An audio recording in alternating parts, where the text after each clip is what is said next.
So we will be kind of continuing from our last lecture. We were looking around, try to understand how V2G network, what kind of security and privacy issues they might have.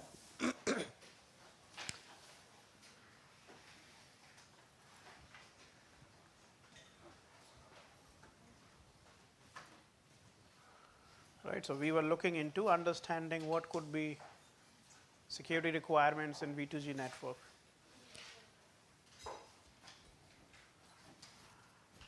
Now, if we are talking about part of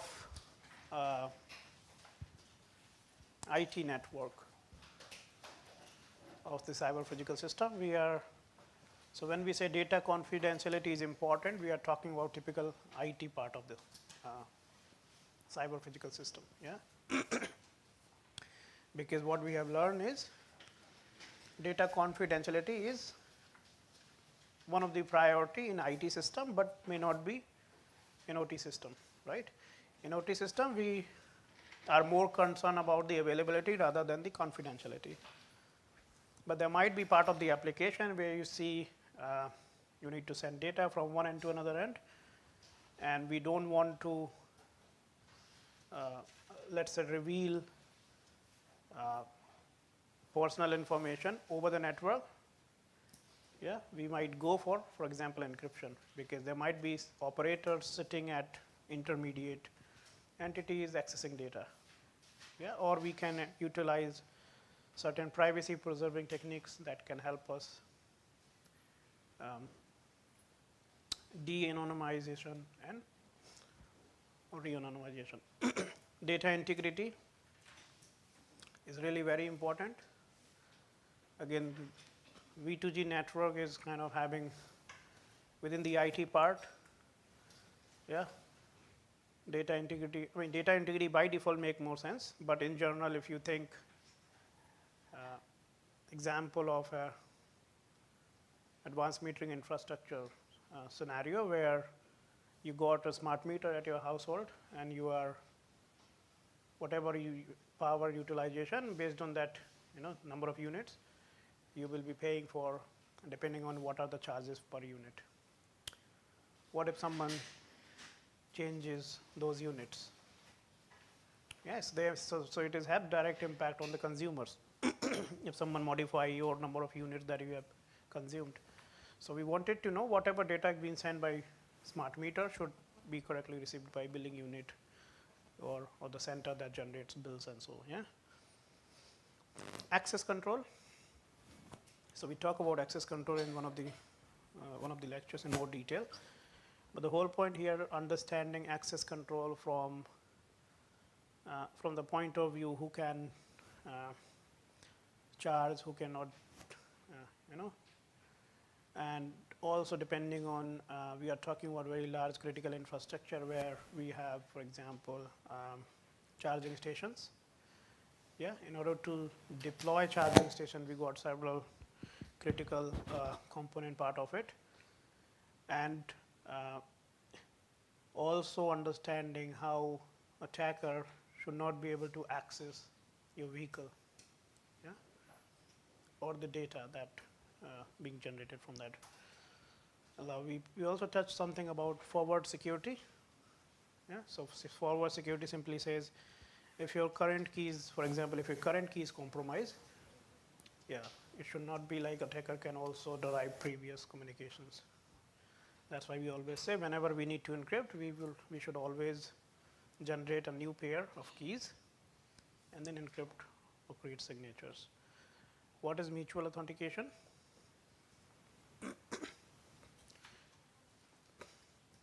Like both parties should be able to authenticate themselves, right? So for example, if a user is connecting to a device, user should be able to verify he or she is connected to the right device, and device or the network should also be able to understand you are part of the network. Yeah, you are a legitimate user of this network.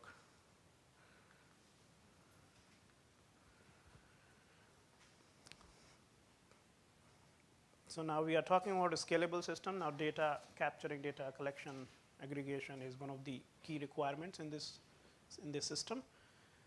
And depending on the application, if there are no security or weak security, there might be possible attacker can intercept the information passively or actively. Yeah. And they can do number of attacks. Some of these are listed here, but there might be some other attacks as well. Now, what is replay attack?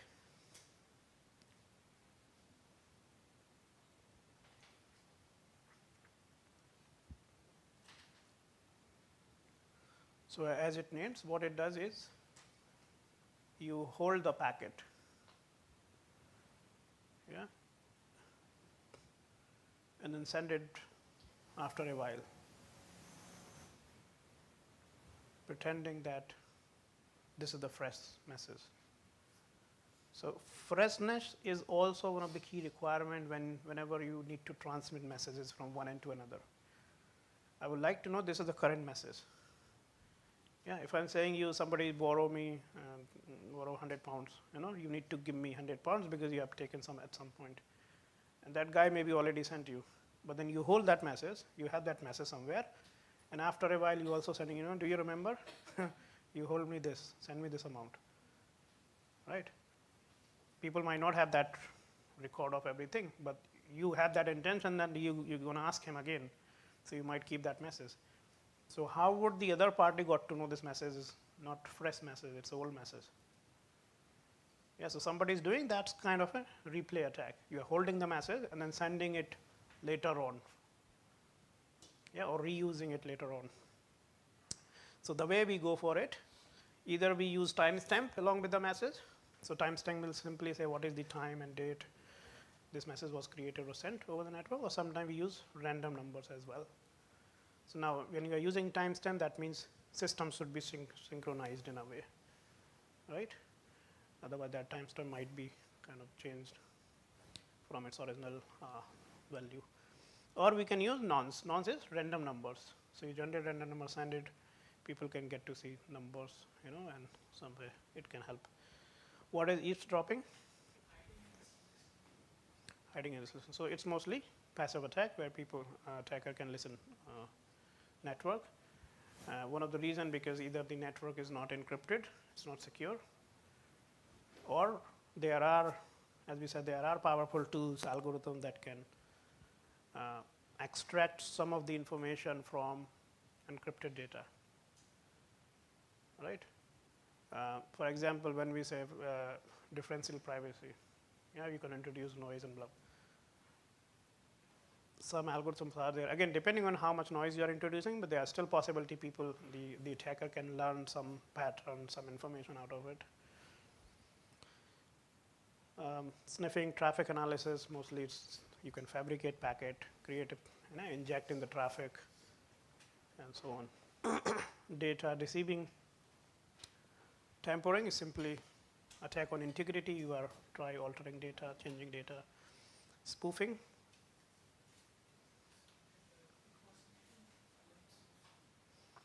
Yeah, so you spoof the IP, you got the same ID as, and pretending someone else. Denial of service, jamming, kind of same thing. Again, we can perform denial of service attack at different layers. So if you have, for example, flooding messages, a large number of messages, generally we are talking about application layer. Or you can, as I said, we can run TCP handshake. Yeah, you can have number of clients that can initiate TCP handshake, but they don't complete it. So that could be another transport layer issue. You can jam a device at physical layer. So depending on OSI layers, you can perform DOS attack at different levels and through different layers. Now we were talking about saying there's a difference between when we say smart grid infrastructure versus vehicle to grid, electric vehicle or kind of, yeah. One of the differences because the devices as substations are static. We already know what their topology, right? And they're not moving in a way, they're kind of static. On the other hand, here the vehicle can move one network and join another network and so on. So they are dynamic and vehicle also moving in a way from one place to another place and so on. So if you are so again, it's also important, extremely important to understand we are always connected to the legitimate devices, charging stations, and so on. And whatever entities within the network are the one who are authorized to collect our data, right? So LAG, we stand for local aggregator. Aggregator is one of the devices that collects data from large number of devices or vehicles, process it. Sometimes if we are talking about very large scale. Now, what is the concept of cloud and edge computing? How do you see the difference? You heard these terms, yeah? Cloud computing, edge computing. Yeah, what are these? What are their primary role? Yeah.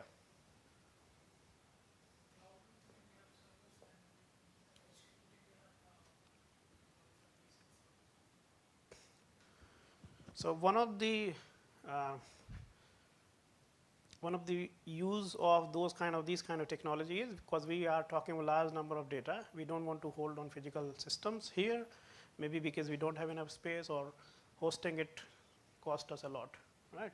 So the whole thing, there are a company offering you cloud technology where you can store your data. So we talked over the other day about the security of data. If someone breaches, if you are putting all your data on your enterprise, you are the I mean, anyway, you are the one who is liable. But if you are putting your data to cloud, you can still in a way to, if something goes wrong, you can claim. You can claim them, saying that something has happened just because of you, not for us, not because you are the one who did not maintain the kind of security and so on. But the whole point, whenever you need data, you just get the data immediately. If you are storing data here, if you need data somewhere else, it might be tricky. You have to have that kind of infrastructure to organize this. Otherwise, you can put data in cloud, and then you can access it, right? Now, the way we see a difference between cloud and edge computing, now we are talking about a large amount of data. All the data that you're collecting, you're sending it to the cloud. And then cloud, you are performing some computation based on whatever is application you're talking about. You are making certain decision over the data and so on. Now, as we are growing in future, we are talking about large number of devices. So we expect in the future, we will have a lot more data than we have now. And then it doesn't make sense in a way collect everything and store it, unless we need everything. If you don't need all kind of data, there's no point of storing everything there. So that's where the edge computing comes in, which says you talk about data, you collect it, process it, find out what we need, store that part only. There's no need to store everything, right? So there are edge devices, for example, aggregators. These are one of the edge devices. Their role is to collect all the data, process it, make decisions, understand what you need out of it, store that part, and discard everything. Yeah, so that's how we see edge computing. Now, when we talk about a scalable system, we also wanted to understand whatever system we are developing, they should be computationally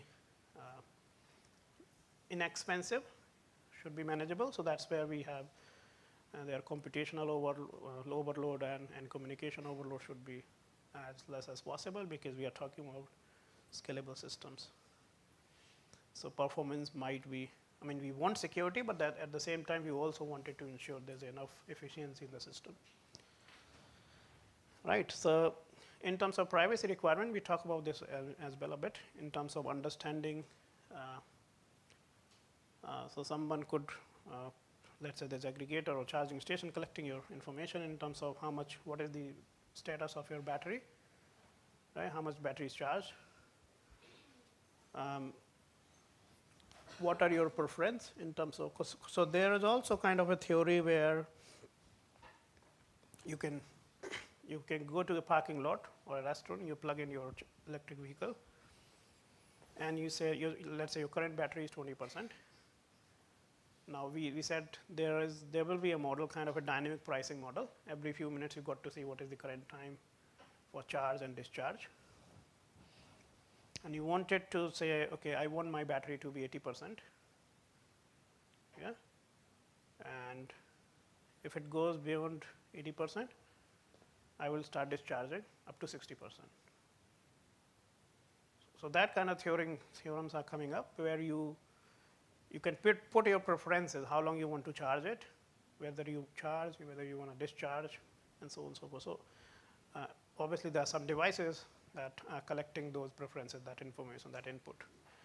And then based on that input should not be like those devices, operator should be able to reveal individuals. So they should be kind of start tracking the patterns of the users. Yeah. So it's a local aggregator should not be able to ascertain battery vehicle except a decline charge or discharge request. And of course, the location issues around. If you're going to a parking lot every day, similar kind of, people get an idea where you go, what you do, what would be the maximum area you can travel, and so on. So those kind of very sensitive information, and those devices and operators and users should not be able to access the real identity of the user or the device, means the vehicle.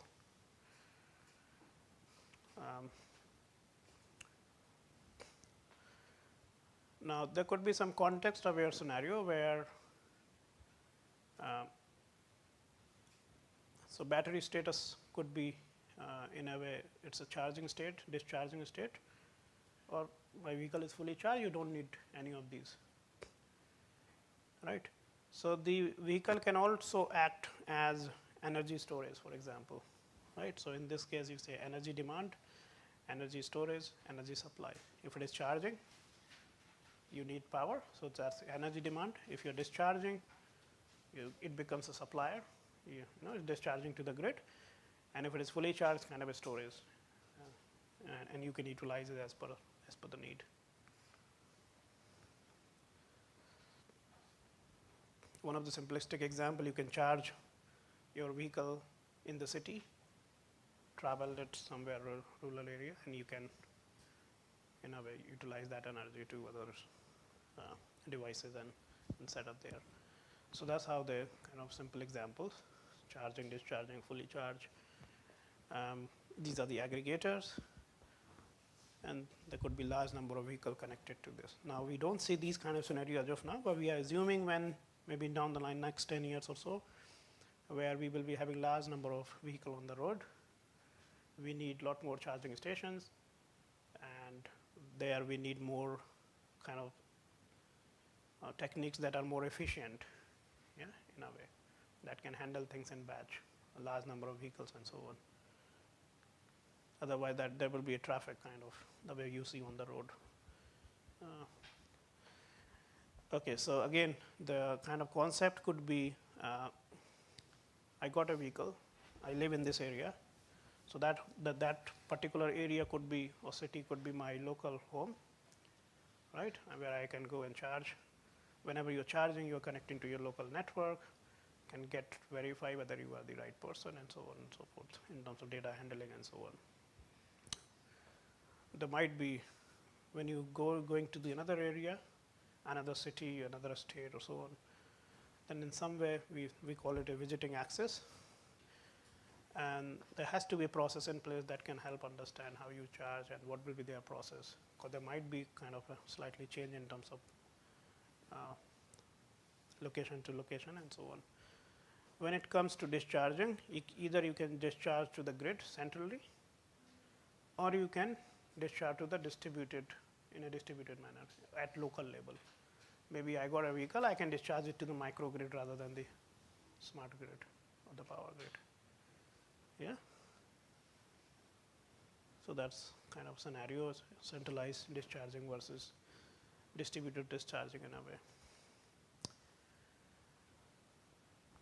Okay, it says AC charging, which is active current here, is slow. The battery may take several hours to reach full charge. On the other hand, DC are fast. Fast charging makes EV battery less durable. We talk about that. And its lifetime will be shorter. So we talk about this saying having smart charger or rapid charger may create issue in terms of the life of the battery.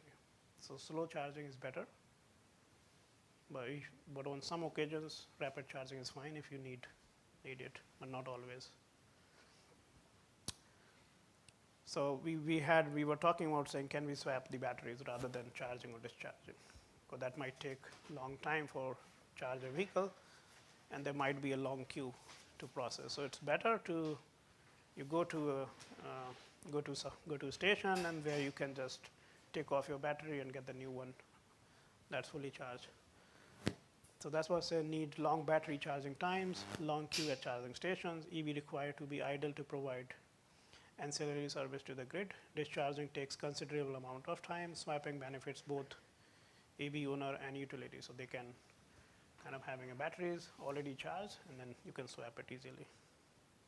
So I mean, we don't know at this point of time whether this will be the future, or we will have more charging station, but or maybe mixed kind of scenario depending on what will be the actual scenario in the future. And then we talk about aggregators. So whatever information you are sending to the aggregator from those devices. So you got, for example, you got vehicle, you are at parking lot.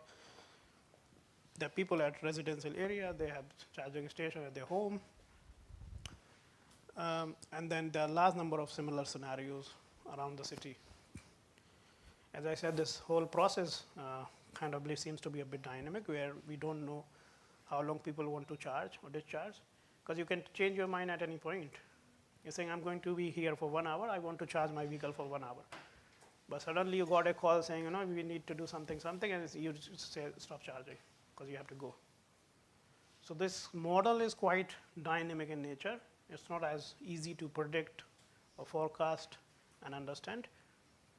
So maybe the traditional method that utilities have been using to understand demand and supply may not work here. There need to be, you know, more rigorous process in place to understand what if there's sudden demand, how are we going to fulfill that, and so on.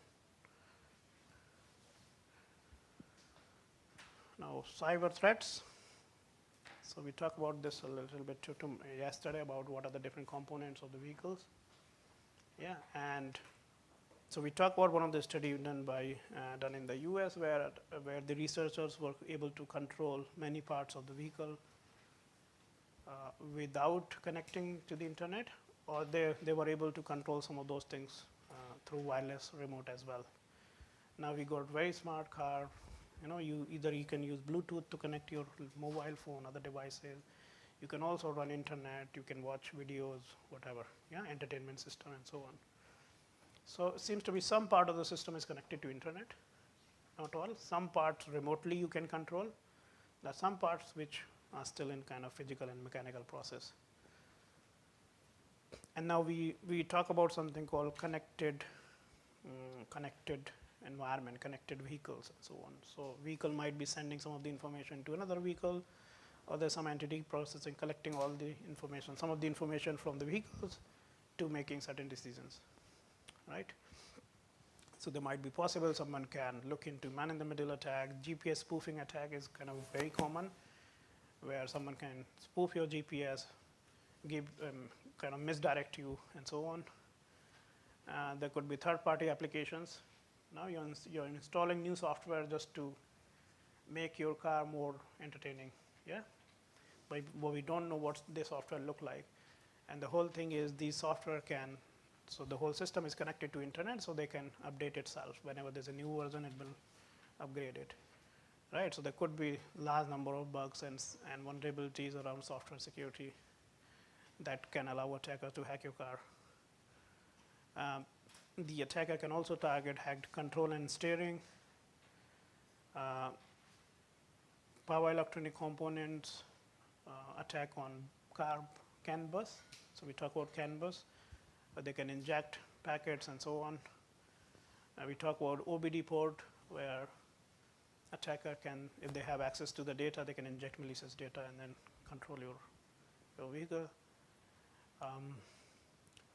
There have been instances, large number of instances, where people were able to control keyless cars as well, hacking your entertainment system, hacking your airbags, cameras, and so on. So there are a large number of possibilities in a way how attacker can exploit these systems, because kind of devices we are putting in place and software, they're not really up to the level of where this would be in terms of cybersecurity.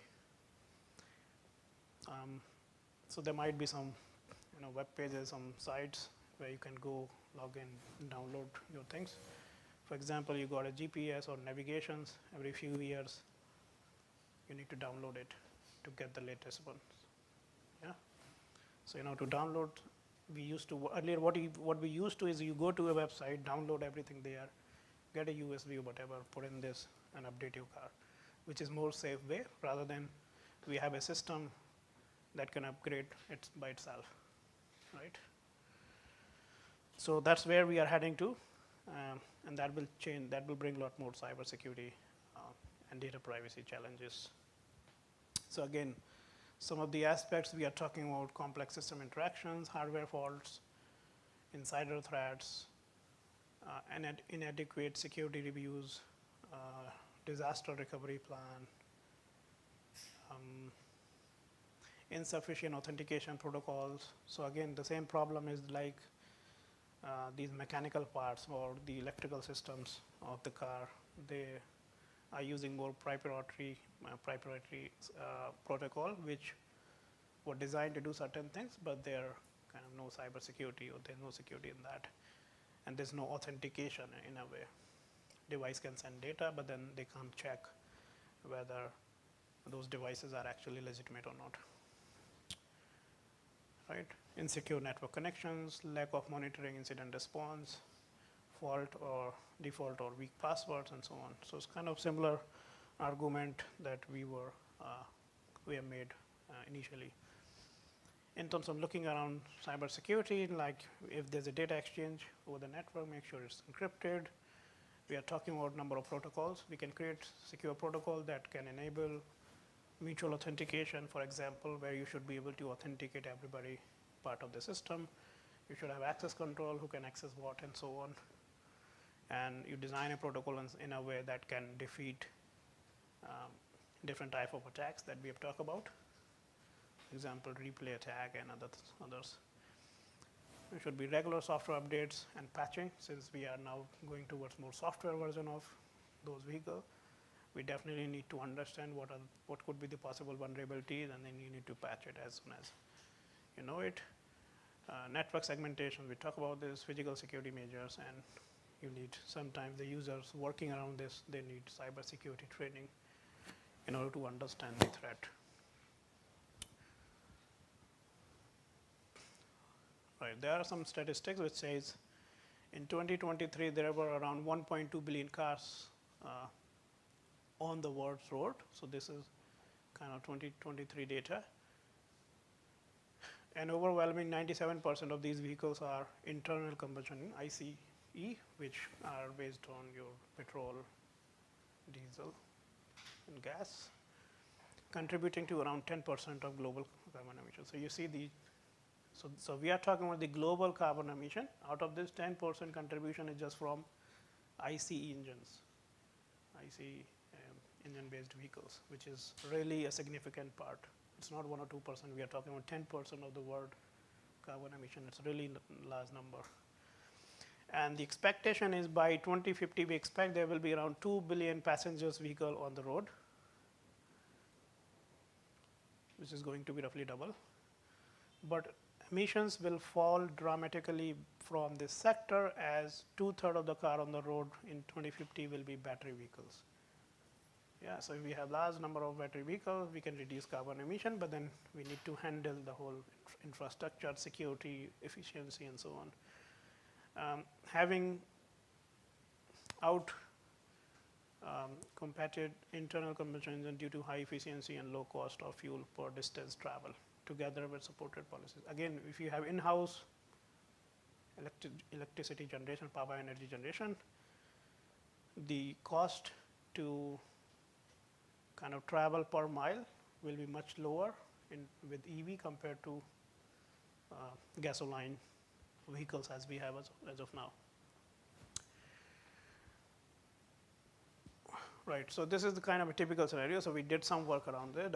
We developed a couple of security protocols that can offer certain properties, at the same time maintain some kind of data privacy and so on. So this is the typical scenario where you can say these are the charging stations, number of vehicles in a different scenario. They could be at parking lot, restaurant, residential, whatever. And we believe that we got local aggregator in this region. For example, there's one aggregator collecting all the data from this region. You got another one, and so on. And all those aggregators are somehow connecting, sending their information. Some of the information to we call certification or registration authorities, so that we can say they're part of the network, and somehow some of the data will be forwarded back to the control center or the billing unit, and so on. Right, so we touch a little bit about IEC 15118 as well yesterday, which kind of used to exchange data within the V2G network. So when you look at the NIST requirements, so NIST is a National Institute of Standard and Technology in the US, so they release certain regulation standards. So on this kind of EB infrastructure, they said authentication and data privacy issues highlighted by NIST provides. So they said the kind of protocol you develop should provide mutual authentication between all the vehicles, electric vehicles, and local aggregators in a distributed home and visiting networks. If you look at this graph, it says sale in terms of million cars per year. And as we are progressing, you will see this number of EV sales will significantly grow.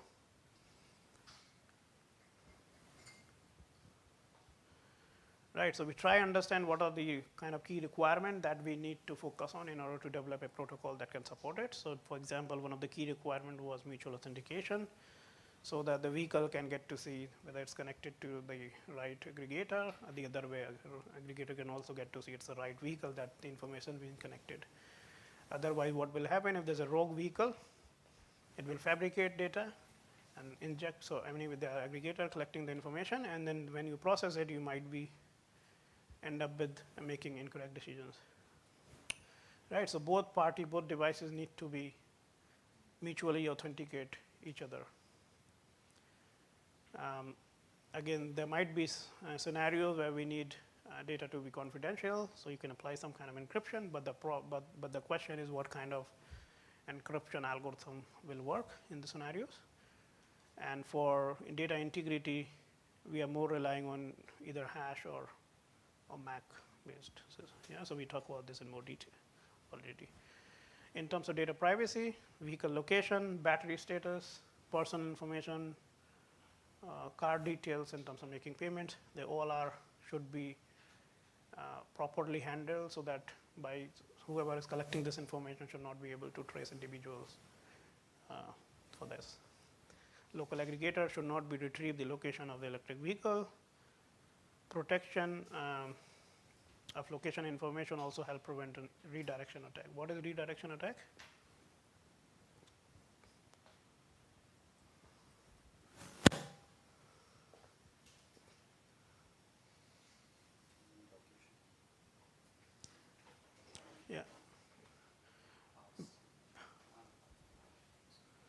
Yeah, basically redirection attack simply says, so we talk about what was happening in GSM.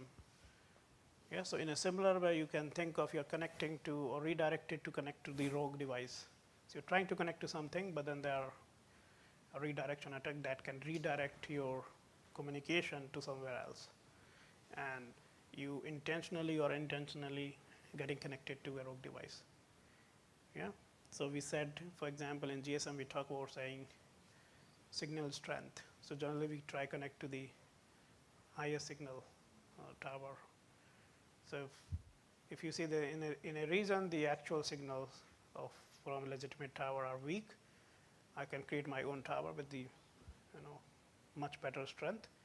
People might be end up with connecting with this one. Now, one of the reasons you should be able to do this, or you will end up with doing so, is because there's no mutual authentication.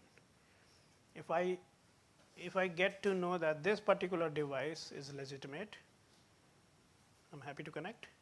Yeah. If this is not legitimate, possibly you don't want to connect it. So we need to think about, is there any process in place that can help us understand all these things? Otherwise, you end up with having these kind of scenarios. Now the local aggregator must not be able to track the vehicle based on its battery status. The required information should directly be sent to the intended recipient in a secure manner. Vehicle selections and operations. Aggregator must be aware of vehicles timing selection and choice of operations when charging and discharging. Similarly, aggregator must not be able to trace individual based on this information. So you need to design system in a way you got the information whatever is required, but then the information is organized in such a way it should not be able to reveal individual identity and so on.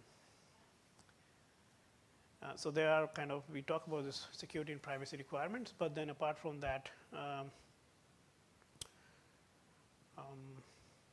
we also want the kind of protocol we want to develop that should be that can secure the infrastructure against a number of attacks.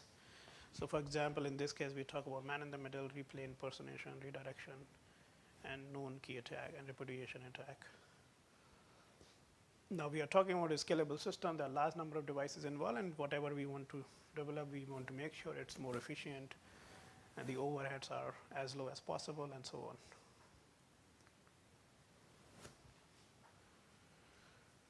All right, so this is the typical system model that we are working on. We assume the whole area is divided into sub areas. In sub areas, we got one local aggregator handling or collecting data in one part from the vehicles. Now, some of the vehicles they might charge, some might discharge, some are charging for minutes, some are charging for half an hour, some are charging for number of hours, so on. So the whole scenario seems to be a little bit dynamic. Yeah, so the symbols of talking about the paper. So I'm not going to go in mathematical, but let's give you understanding what we did and why we did it. So there's one of the cryptographic system is called bilinear pairing. Yeah, it has certain unique properties, more specifically this one. And this helps us in this scenario to process data the way we want it to, depending on keeping in mind what kind of security and privacy requirements we have. Right, and this all kind of depending upon the two groups that we consider. So it's a G1 and G2B cyclic multiplicative group or prime or a P. Yeah, so we know what is multiplicative group. What is a cyclic group? So again, I'll just skip this. I'm not going to go in more detail in terms of mathematical, but then we also need to understand, as I said, at any point vehicles can join in, can leave the network, right? So we need to understand, we need to develop that kind of methodology where you can verify things and batch up a few minutes. You know, every after a while you should be able to see what are the current vehicles are there that are part of the network, charging or discharging, and then you apply that logic rather than so if we go for one after another, that process or method might be too slow. Yeah, in order to make it more efficient, we want to process this in batch, so the large number of requests we can handle in one go and so on. So for this one, we use something called accumulator, again from bilinear pairing method. So again, we haven't covered this crypto system in detail, but I just wanted to know this is what we did, we use. And the way we thought this is we divide the whole system, assuming they are centralized network and they are distributed network, right? Centralized network, maybe there are charging stations which are directly connected to the grid in some way. So you can charge and discharge at specific locations. But we also assume there might be a kind of distributed substation where maybe not just from the grid, but there might be some local energy sources through that you can charge and discharge. There might be vehicle might be in their home area, they might visit, they might be in different cities or different parts of those, so they might be visiting some other location and where they want to charge or discharge their vehicle. Right, so the whole system kind of very similar the way we said. You got aggregators, we got home certification registration authority, and then you got somewhere visiting. So for vehicle who is part of this network, any other network will be visiting network for him, right? And so what we did is we asked all these entities, electric vehicles, aggregators, to register with the authority so that you get to part of the network. And this whole scenario is based on bilinear pairing crypto system, where we are deriving certain signatures. So whenever, so again, as I said, we are not trusting to any other entities. Whenever one entity need to send data to another entity, before sending anything, they are first of all verifying, doing mutual authentication. Once this is done, we are sending data along with creating signatures. So again, we are using different kind of signatures which are very lightweight in nature. We are not using RSA or any typical algorithm. But the whole point is we should be able to send the signature so that the other party can verify the authenticity of the message along with data integrity. So they can verify whether they have received all the data correctly, whether the device they have received data is authentic. All right, so those kind of things you need in order to create kind of secure environment between untrusted entities. Right? So in this way, we don't like aggregator don't trust vehicles or the other way. Right? And then we wanted to create a protocol that can where entities can connect to other entities, but then also kind of verify certain properties, security property that we want it to follow. So yeah, so this is very simple example where any vehicle connect to the registration authority, you exchange some data, whatever. So in a way, you are registering them there. Now also your registration authority also need to know how many aggregators are there in the location. So they're also kind of connecting and giving some information. And in order to protect certain attacks, we are sending random numbers, we are generating certain kind of computations, and then distributing it across the aggregators, across the devices, to making sure messages are fresh and so on. Yeah, and then kind of vehicles are communicating with aggregators because aggregators are the one collecting information, verifying certain things, processing it, sending back to the registration authority. Authority is actually verifying whether they are part of the network or not. And then we can do this in a batch. So this protocol can handle really large number of vehicles. So as I said, certification authority sending some numbers, some data to all the aggregators, so that they can also ensure the communication is fresh. All the aggregator, once they collect data from different vehicles, they will send back to the certification authority, and they will compute something in batch. Yeah. So that's how it makes the whole process more efficient, and then kind of could be kind of a window that allow you to select whether you want to charge or discharge and how long you'll be there. So this is what is for home area network.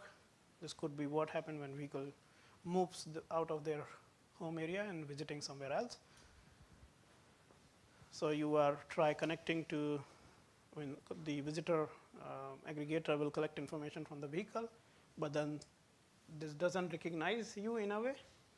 So it might want to communicate with your home certification authority or registration authority to verify certain things, whether you are legitimate vehicle or not, and then whatever data, whatever input you have or preference you have input, want to verify whether it can. So again, they also need to make that decision depending on what is the demand at any point, whether they are able to fulfill it or not. Yeah. So I mean, at this point of time, I don't think there are issues around it. But in the future, there might be possibility where there is a certain peak demand in a certain region. People are traveling for some event, for example, very large event, and at that place, everybody wants to charge their vehicle. So there might be really peak demand in certain regions, unpredictable thing sometimes.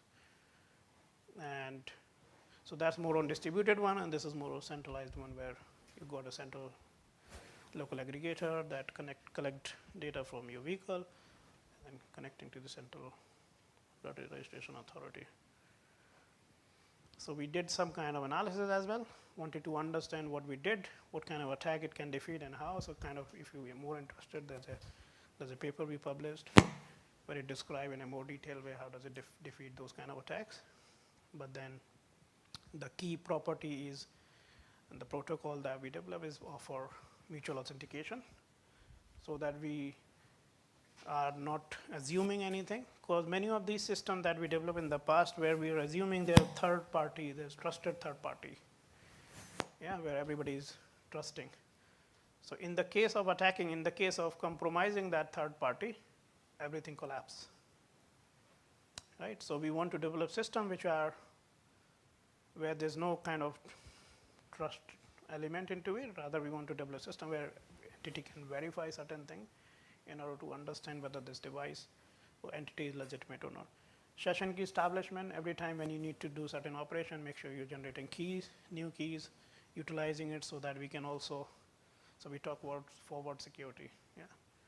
Even the current session is compromised, it doesn't have any impact on the previous data that you change. Privacy preservation, integrity protection, and then so we also try understand what sort of communication overhead will be, yeah, how many bits we will send altogether in a batch, and what are the different operations that we are doing in this protocol. So you see we are still doing hashing, we are still doing HMAC, XOR, yeah, and some kind of encryption wherever it needs. But one of the key things that generate large number of overheads, pairing operations, and then some operations which are exponential in nature. Yeah.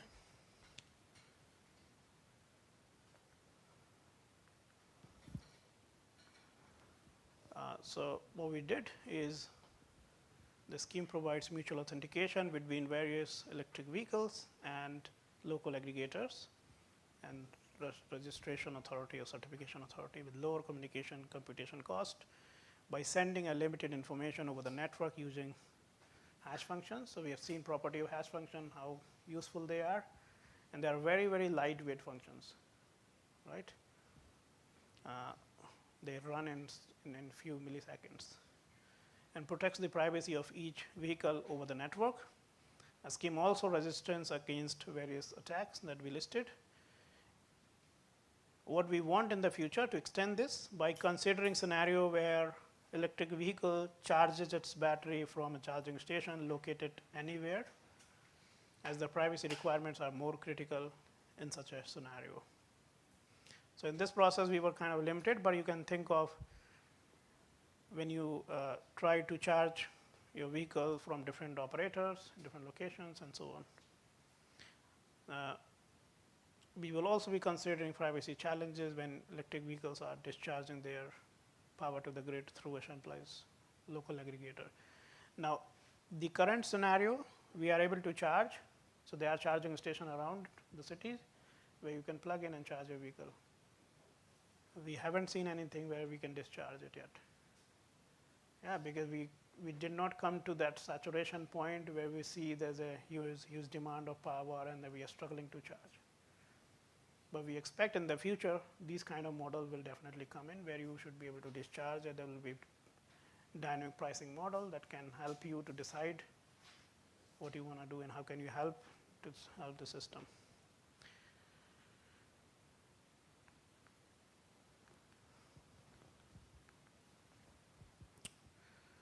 Now, another work that we did is, okay, before we, any questions that we have here?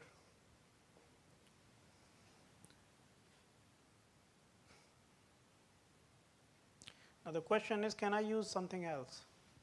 So in this particular,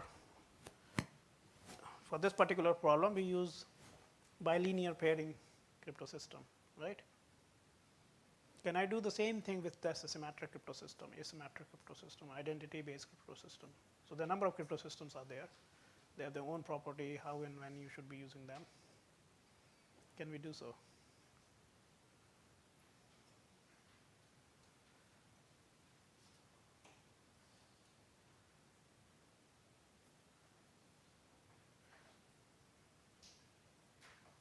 So let's say if there's an environment, there is a scenario where you can apply symmetric crypto system as well as asymmetric. You have both options because both kind of crypto system can fit in the scenario. Which one you go for?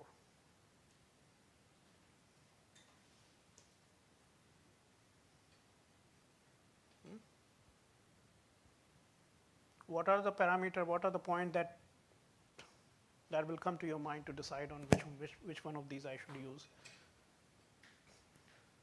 So let's say if we go for symmetric one, as we said, symmetric crypto system is good when we have less number of users.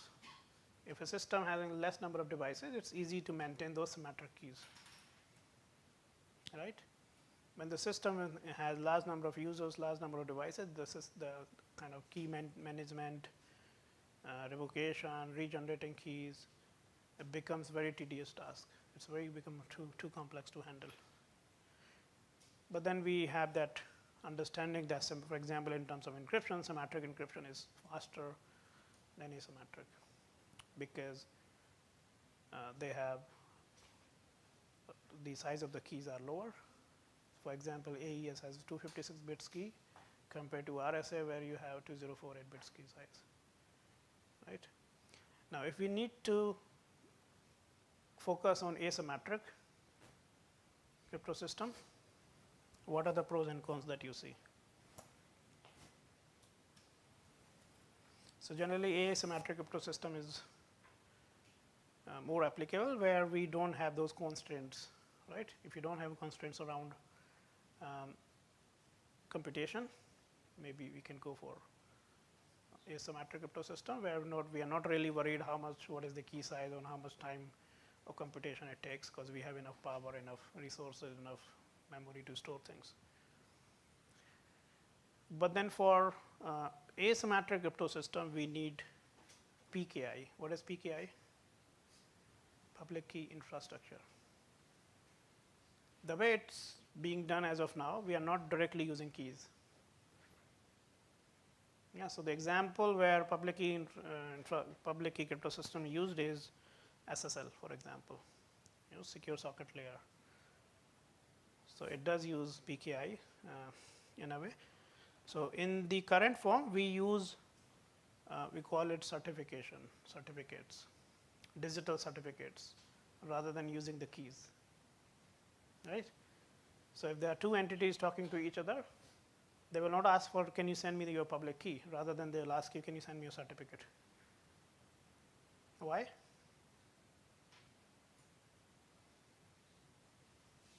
What are the issues? We are just asking someone to send the key rather than certificate. Because we don't know if that key is correct or not, if that key is expired or not, right? So that's where we ask for certification. Now, digital certificates have generally been signed by some authority, higher authority. It will give you some information saying this is the public key of this organization or this entity, how long it's valid. So, when did they apply, up to how many years it's valid, what are the signatures look like. So it gives enough information.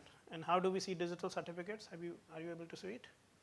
Probably we can do in lab, but it's quite easy to see how you see digital certificate. It has all the information where you can also get to see if you need to communicate to this entity, what signature algorithm it supports, what encryption algorithm, hashing algorithm supports.